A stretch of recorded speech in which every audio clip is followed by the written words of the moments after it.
মা, আমি তো বড় হয়ে গেছি। হ্যাঁ তো, আমার এই ছোট্ট দুষ্ট ছেলেটা অনেক বড় হয়ে গেছে। মা, আমি গাই চড়াতে যাব।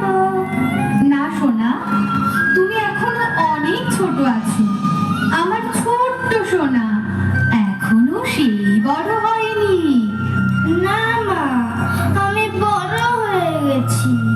আমার সখারা সকলেই যায়, আমি ওদের সঙ্গে যাব। এই দেখো না মা, আমার দিকে দেখো, আমি কত বড় হয়ে গেছি। আচ্ছা, তুমি অনেক বড় হয়ে গেছো। ওরে আমার লালা, তুমি জানো রোদ্দুরে পথঘাট আগুনের মতো গরম হয়ে যায়। রাস্তাময় কাঁটা, পাথর, নুড়ি কত কি ছড়িয়ে থাকে। তো কি হবে? ওরে আমার ছোট্ট লালা, তোমার পায়ে যখন কাঁটা ফুটবে, তুমি যখন গরমে হাঁটতে পারবে না, তখন তোমার কত কষ্ট হবে। তখন তোমার মায়ের কষ্ট হবে না?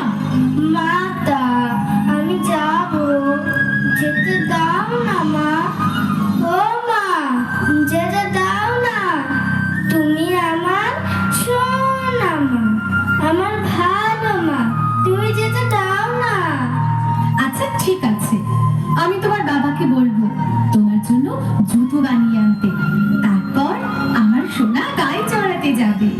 আমি গাই চড়াতে যাব, খুব মজা হবে। কিন্তু মা, আমি একটা কথা চিন্তা করেছি।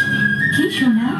বাবা যখন আমার জন্য জুতো বানাতে যাবে, তখন সমস্ত গোমাতাদের জন্য জুতো বানিয়ে আনতে বলবে।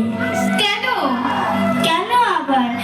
এই যে তুমি বললে আমি যদি জুতো না পরি আমার পায়ে গরম লাগবে, কাঁটা পড়বে, তাহলে গোমাতাদের কত কষ্ট হবে। ওরা তো পশু, ওদের আবার জুতো পরতে হয় নাকি?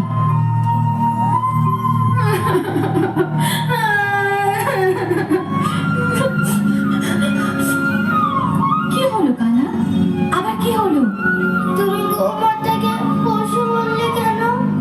মাতা কি কখনো পশু হয়? লালা, লালা তুমি কান্না বলো না। এই যে তুমি আমার মা, তুমি আমাকে দুগ্ধ দিচ্ছ, কিন্তু গোমাতা ছোট বড় সকলকেই